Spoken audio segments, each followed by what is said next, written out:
제목은 말씀을 기억하옵소서 이런 제목으로 함께 말씀을 했습니다. 2026년을 시작하면서 에스라 10장 말씀 우리가 새벽에 말씀 또 들으면서 시작했습니다. 그냥 잘 됐습니다. 괜찮습니다. 하나님께서 하셨습니다. 이렇게 하면 좋겠는데 시작하는 것이 10장이었습니다. 10장은 뭐냐면 에스라가 탄식하는 거예요. 하나님 2차 보르기안에서 왔는데 보니까 1차 와서 있는 사람들이 성전 건축은 다 지었습니다. 엄청난 일을 했죠. 근데 그 껍데기만 남아있습니다. 네, 껍데기만 남아있는데 그 안에 보니까 내용이 없어요. 말씀이 없습니다. 그리고 서한 사람들은 먼저 1차 기여했던 레위인들이나 제사장들이나 모든 사람들이 이방인이 나고 결혼해가지고 자식을 낳고 살고 있습니다. 우상을 따라갑니다. 이것이 예루살렘 성전인 것이에요. 껍데기만 화려하고. 그래서 2차로 지금 가장 중요한 사람은 이 조상 때부터 이렇게 쭉 기록한 것은 가장 많은 기록은 예수님이 가장 많은 기록, 그 위에서부터 하나님부터 내가 예수님이지만은 이 에스라는 너무 중요하다 보니까 올라가고 게 16대 아론까지 올라가. 그 아론의 후손이 에스라다. 이렇게 중요한 사람이 중요한 일을 하러 왔다. 그것이 무엇입니까? 껍데기만 있는 성전, 그 안에 말씀이다. 학사 에스라에 보내서 이 말씀이 없이는 이 교회는 껍데기다. 그래서 학사 에스라에 보내서 말씀을 전하려고 하는데 와서 보니까 너무너무 안타까운 거예요. 다 우상 따라가고 이방 여인과 잘 결혼하고 자식 낳고 살고 있고 예배는 없고 말씀도 없고 이런 상태에서 10장 크게 울며 기도하며 죄를 자복하고 그 죄의 특성은 뭐냐요? 1차에 왔던 저 사람들 탓하는 게 아니고 누구 탓이냐? 우리 조상들과 나의 탓이다. 우리가 잘못했습니다. 우리 시대에 해야 될 것은 나라 탓하는 거지 너 탓하는 게 아니고 우리 탓을 해야 될 줄 있습니다. 우리가 죄를 했습니다. 우리가 잘못했습니다. 이렇게 해야지 공동체가 살아나는 거죠. 한국을 보게 되면 계속해서 네 탓이다. 매일 남탓만 하고 있어요. 그런데 이 에스라는 우리 2026 시작하면서 우리가 우리 탓을 합시다. 말씀을 깨닫는 우리가 탓을 해. 그랬더니 누가 한 사람 보내줬다고요? 스가랴 한 사람 보냈어요. 그 한 사람이 와가지고 말을 하는 것입니다. 말씀을 강하게 하십시오. 우리가 이제 말씀을 따르겠습니다. 이런 용기를 심어준 거예요. 에스라가 통곡하고 죄를 잡아고 울고 있을 때 스가랴라는 사람이 와가지고 우리가 그래 10장 2절 말씀 이런 것이었어요. 엘람 자손 중 여호엘의 아들 스가랴가 에스라에게 이르되 우리 하나님께 범죄하여 이 땅 이방 여자를 맞이하여 아내로 삼았으니 이스라엘 아직도 소망이 있나이다. 소망은 아직 있어요. 죄를 보였지만은 곧 내 주의 교훈을 따르며 우리 하나님의 명령을 떨며 준행하는 자의 가르침을 따라 이 모든 아내와 그들의 소생을 다 내보내기로 우리 하나님과 언약을 세우고 율법들에 행할 것이라. 이게 소망이다. 만약에 에스라가 당신들 아내 다 버리고 애들도 버리고 하나님 싫어하는 거 하지 말고 다 끊어버리라 이렇게 했다면 백성들이 전부 다 손가락질했을 거야. 너나 잘해라. 우리 집 잘 살고 있는데 와가지고 왜 너희들만 말씀만 그렇게 전하느냐 했을 거예요. 그런데 에스라가 하나님께 회개 자복하니까 우리가 잘못했다 그러니 스가랴라는 사람이 찾아와서 스스로 백성 중에 깨달은 사람이 와가지고 우리가 지금 고치겠다고. 여러분 이 역사가 2026년도 한국 교회에 나타나기를 주의 축원합니다. 은혜 받은 성도들이 이제 우리가 잘못했으니 우리가 따르겠습니다. 성전에서 이 목사님들이 당신들 잘못했다고 이렇게 하기 전에 깨달은 사람들이 와서 먼저 우리가 잘못했다 했을 때 굉장히 힘을 실어줍니다. 10장 4절에 이는 당신이 주장할 일이니 일어나소서 우리가 도우니 힘써 행하소서. 이러니까 에스라가 힘을 받아가지고 나서 이 말씀대로 이제 가르치는 그런 장면으로 이제 끝이 났습니다. 그런데 이제 주일 아침 오늘 우리는 그런 이제 느헤미야 1장 1절을 봅니다. 함께 1장 2절 읽습니다. 시작. 하가랴의 아들 느헤미야의 말이라. 아닥사스다 왕 제20년 기슬루월에 내가 수상궁에 있는데. 자, 여기서 에스라하고 그걸 바로 연결시켜서 하는 말이 하가랴의 아들이 등장한다. 느헤미야인데 아닥사스다 제20년 기슬루월에, 기슬루월은 9월달을 말하고 20년은 아닥사스다 왕 20년이라고 했어요. 그럼 에스라가 돌아온 거 이사기한이 언제였습니까? 똑같은 아닥사스다 왕입니다. 7장 7절 에스라서 7장 7절부터 7년에 이제 돌아왔거든요. 그리고 지금 20년에 아닥사스 왕이 20년이라고 이렇게 표현하고요. 7장 7절 같이 읽습니다. 같은 왕 밑에서 있던 사람들이 에스라와 느헤미야라는 거예요. 자, 7장 7절 시작. 아닥사스다 왕 제7년에 이스라엘 자손과 제사장들과 레위 사람들과 노래하는 자들과 문지기들과 느디딤 사람들 중에 몇 사람이 예루살렘에 올라올 때에 올라온 사람들이 2,000명이 채 안 됩니다. 1차는 5만 명 정도 됐었는데 2차니까 쑥 줄었죠. 그래서 아닥사스다 왕 7년이고 여기 느헤미야가 지금 수상궁에 있어 아직 예루살렘 온 것이 아닙니다. 올라온 과정 속에 지금 어떤 하나님의 역사가 있는가 이거 좀 보는 거예요.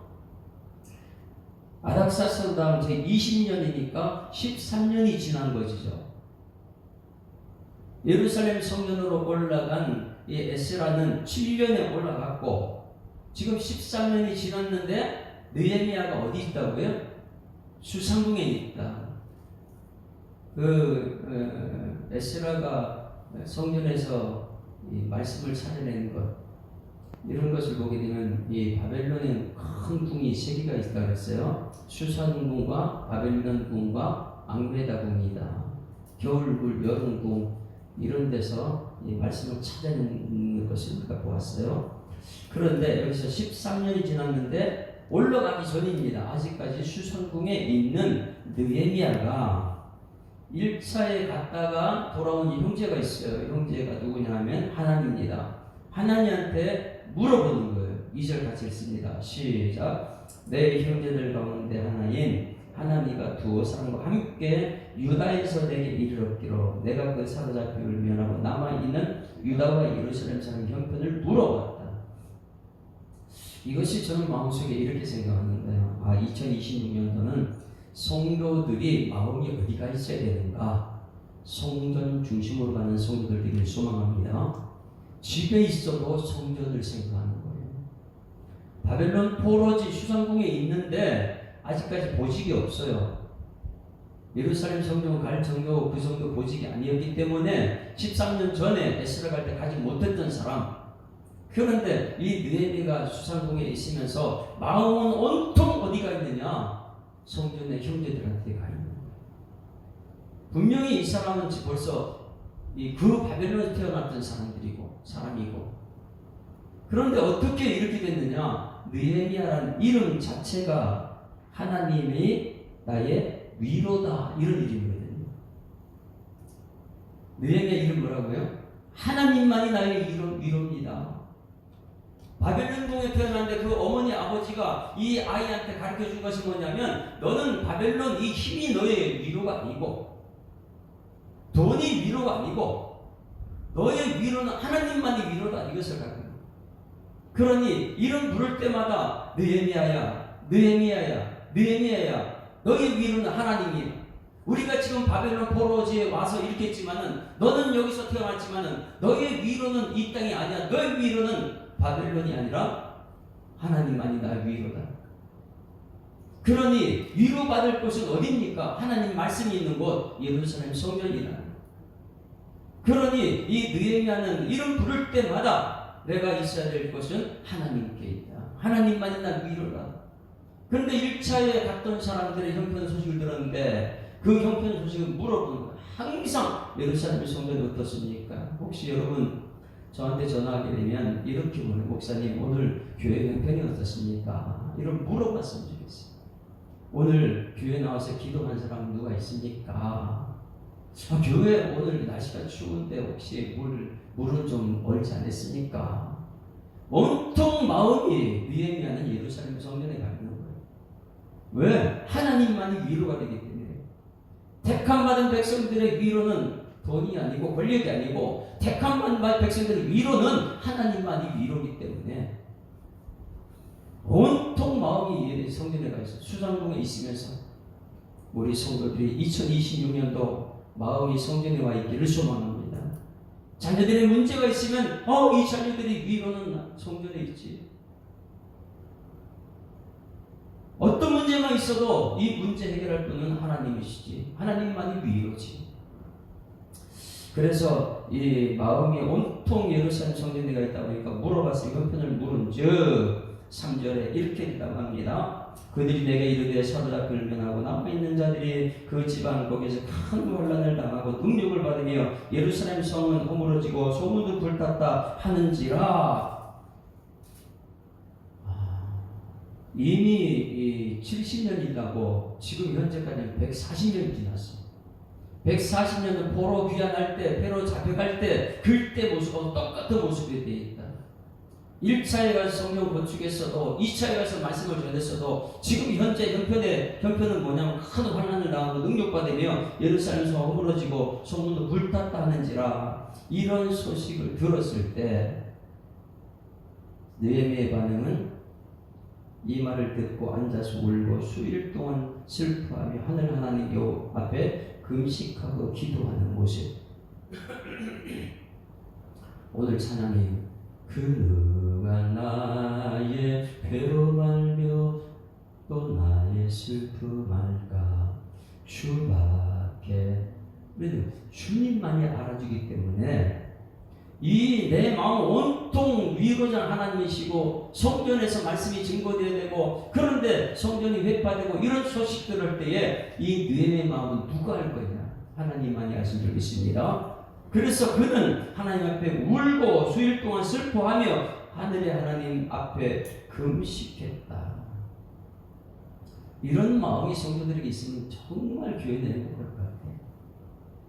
교회 소식이 듣고 나서 교회가 잘 되어야 되는데 그곳에 하나님 말씀이 증거되어야 되는데 교회가 교회 역할을 못하고 있구나 이런 마음이 들었을 때에 우리 모든 성도들의 마음은 느헤미야 같은 마음이기를 소망합니다.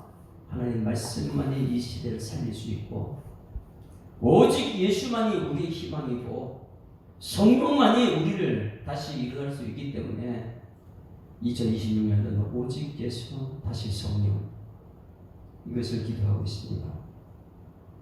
이렇게 하고 나서 그는 하나님께 기도하는 장면이 5장부터 이렇게 기도하는 거예요. 우리의 기도가 됐으면 좋겠어요. 이르되 하늘의 하나님 여호와여 크고 두려우신 하나님이여 주를 사랑하고 주의 계명을 지키는 자에게 언약을 지키시며 긍휼을 베푸시는 주여 간구하나이다. 하나님 언약을 반드시 지켜줄 줄 믿습니다. 이게 우리들의 기본이죠. 하나님은 말씀하신 거 반드시 이루십니다. 그게 여호와라는 뜻이니까. 하나님은 전능하신 하나님 혼자 계실 때는 천지 만물을 창조했지만은 하나님이 대화할 수 있는 백성들이 있을 때는 여호와 내가 너에게 말씀하면 내가 이룬다. 그러니 여호와 하나님이여 의로우신 하나님이여 계명을 지키는 자에게 언약을 지키시며 긍휼을 베푸시는 주여 이렇게 기도한 이유가 있습니다. 그래서 느헤미야의 기도의 특징 오늘 이것을 알고 2026년도도 우리의 기도도 이런 기도가 되면 됐습니다. 오늘 말씀을 듣게 되면 이 말씀 붙들고 기도하는 사람 그 느헤미야 기도의 특징 8절부터 있습니다. 8절 같이 읽습니다. 시작. 옛적에 주께서 주의 종 모세에게 명령하여 이르시되 만일 너희가 범죄하면 내가 너희를 여러 나라 가운데 흩을 것이요. 9절 만일 내게로 돌아와 내 계명을 지켜 행하면 너희 쫓긴 자가 하늘 끝에 있을지라도 내가 거기서부터 그들을 모아 내 이름을 두려고 택한 곳에 돌아오게 하리라 하신 말씀을 이제 청하건대 기억하옵소서. 무엇입니까? 하신 말씀을 기억해 주십시오. 나는 지금 이 말씀 가지고 있습니다. 하나님께서 하신 말씀이지 않습니까? 이 말씀 기억하시고 내 기도 들어주십시오. 할렐루야. 그러니 느헤미야 기도는 뭐냐면 이전에 하나님 하신 약속 언약의 말씀 하나님 이제 지금 필요합니다. 지금 해달라는 거예요. 여러분 오늘 이 말씀 듣게 되면 말씀 붙들고 기도하는 여러분 되기를 주여 축원합니다. 말씀대로 되기 때문에 말씀하시되 그대로 되니라 보시기에 주었더라. 이 말씀을 창세기부터 지금까지 변화가 없고 예수님 오신 재림하는 그날까지 이 말씀대로 되기 때문에 우리는 말씀 붙들고 기도해야 될 줄 믿습니다. 제자 훈련하는 것이고 암송하는 것이고 암송하는 이유가 뭐냐면 이 시대 AI가 사라져 버렸어요. 이 시대 문화가 바벨론 문화 다 사라져. 그럼 그때 남아있는 우리 마음속에 말씀밖에 없잖아요. 푸른 마르고 꽃은 시대 여호와의 말씀은 영원하니라. 만약에 AI를 의지하고 AI가 하나님처럼 됐다면 이 시대의 문화가 저 바벨론이에요. 바벨론. 큰 성 바벨론은 무너질 것이다. 우리 마음속에 말씀을 암송하고 말씀을 묵상하면서 하나님과 교통을 해야 되는데 가면 갈수록 그런 시대가 되고 하나님과 멀어지는 시대가 돼요. 세상 문화 속으로 빠져들고. 그래서 여기서 우리는 말씀 암송하는 이유, 말씀을 묵상해야 되는 이유, 나가 하나님과 만나고 있는가. 오늘 새벽마다 나와서 하나님 만나는 여러분들을 주여로 축원합니다. 하나님 만나야 되는 거예요. 그래서 여기서 하는 말씀이 기억하옵소서. 그러면 이 말씀이 언제 했습니까? 창세기, 출애굽기, 레위기, 민수기, 신명기. 모세가 이스라엘의 가나안 땅에 너희들 들어가거든 이러면서 목숨을 바치면서 막 피를 토하면서 설교했던 모습. 모세가 설교했던 말씀이에요. 이것은 너희가 가나안 땅 들어가서 범죄해가지고 너희가 다른 나라로 바벨론 이런 데 잡혀가거든. 그곳에서 예루살렘 성전에 돌아온 사람들이 기도하라. 이 말씀을 볼까요? 신명기 30장 말씀. 신명기 30장 1절부터 보게 되면 이 말씀을 누가 기억했느냐? 느헤미야가 지금 기억하고 그 말씀 붙들고 기도하는 거예요. 이 말씀을 하나님 이루어달라고. 여러분 이 말씀이 일어날 기도할 때 반드시 하나님 응답 주실 줄 믿습니다. 1절부터 같이 읽습니다. 1절 시작. 내가 내게 진술한 모든 복과 저주가 내게 임함으로 내가 내 하나님 여호와로부터 쫓겨간 모든 나라 가운데서 이 일을 마음에 기억나거든. 너와 내 자손이 내 하나님 여호와께로 돌아와 내가 오늘 내게 명령한 것을 온전히 따라 마음을 다하고 뜻을 다하여 여호와의 말씀을 청종하면 내 하나님 여호와께서 마음을 돌이키시고 할렐루야. 그 다음에 너희 긍휼이 여기서 포로에서 돌아오게 하시되 내 하나님 여호와가 흩으신 그 모든 백성 중에 너를 모으시리니 내 쫓겨간 자들이 하늘가에 있을지라도 내 하나님 여호와께서 거기서 너를 모으실 것이며 거기서 너를 이끄실 것이며 내 하나님 여호와께서 너에게 조상에게 찾아 땅으로 돌아오게 하사. 이 말씀을 지금 느헤미야가 하나님께 아뢰고 있습니다. 옛적에 모세가 가나안 땅에 들어가는 백성들에게 선포했던 그 말씀을 기억하시옵소서. 그래서 오늘 9절 말씀에 하신 말씀을 이제 처음에 기억하옵소서. 하나님 모세를 통해 마쳤던 이 말씀 지금 이 시대 아닙니까? 기억하옵소서. 이들은 주께서 일찍이 큰 권능과 강한 손으로 구속하신 주의 종들이여 출애굽한 백성들이여 주의 백성이니이다. 주여 구하오니 귀를 기울이사 종의 기도와 주의 이름을 경외하기를 기뻐하는 종들의 기도를 들으시고 오늘 종이 형통하여 이 사람 앞에서 은혜를 입게 하소서. 따라하십니다. 오늘 종이 형통하여 이 사람 앞에서 은혜를 입게 하옵소서. 할렐루야. 이 사람은 왕 누구예요? 아닥사스다 왕. 이 사람 앞에서 은혜를 입게 하였더니 그때 내가 왕 앞에 왕의 술관원이 되었다. 여기서 여러분 보게 되면 오늘 종이 누구냐면 느헤미야. 아무 고집도 없는, 형편없는, 아직까지 힘이 없는, 그런데 하나님 성전에 대한 감동이 있는 느헤미야가 하나님께 기도했어요. 옛적에 하신 말씀 붙들고 기도했을 때 오늘 이루어달라고 이렇게 기도하고 오늘 종이 형통하여. 이 형통이라는 것은 말씀대로 됐을 때 형통입니다. 오늘 세상에 뭐 권력을 차지했다 이게 형통이 아니고 말씀이 이루어졌을 때 형통. 오늘 종이 형통한 이 사람 앞에서 은혜를 입게 하옵소서. 이 왕 앞에서 은혜를 입게 하옵소서 하였더니 곧바로 응답된 것이 뭐냐면 그때에 내가 왕의 술관원이 되었다. 할렐루야. 술관원이 됐다는 것은 여러분 무엇을 말하냐면 요셉이 보게 되면 감옥소에 있을 때 떡 굽는 관원과 술 맡는 관원이 감옥소에 있었어요. 거기 살아난 사람이 누굽니까? 떡 굽는 관원은 죽고 술 맡은 관원은 살아나죠. 그러면 왕이 그 당시에 독살이 너무 많이 있었으니까 그 옆에 술 맡은 관원이 얼마나 중요하겠어요. 가장 가까이 지낼 수 있는 사람. 떡 맡은 관원은 그 매일 떡 먹는 건 아니잖아요. 술 맡은 관원은 근심이 있으면 술을 찾고 모든 힘들면 즐거워도 술이고. 그러니 이 술 맡은 관원이 얼마나 중요한가. 술 맡은 관원도 요셉을 그때 살려냈고. 그런데 그 중요한 보직에 누가 됐느냐. 아직까지 힌동호수는 느헤미야가 기도를 들으시고 형통케 하사 술 맡은 관원이 됐다. 할렐루야. 여러분 우리의 기도가 이렇게 응답되어야 될 줄 믿습니다. 느헤미야가 말씀 붙들고 기도했습니다. 하나님 옛적의 말씀 그 이루어 주십시오. 종에게 하나님 기회를 달라고, 종이 하나님의 사람 되게 해달라고, 종이 형통한 이 사람 앞에서 은혜를 입게 해달라고 이렇게 했을 때 그때 하나님께서 응답하셔서 술 맡은 관원을 보직을 주셨더라. 여러분 이 보직이 얼마나 중요하면, 그리고 얼마나 인정받는 자리에서는 내일부터 얘기하는 거 다 들어줍니다. 할렐루야.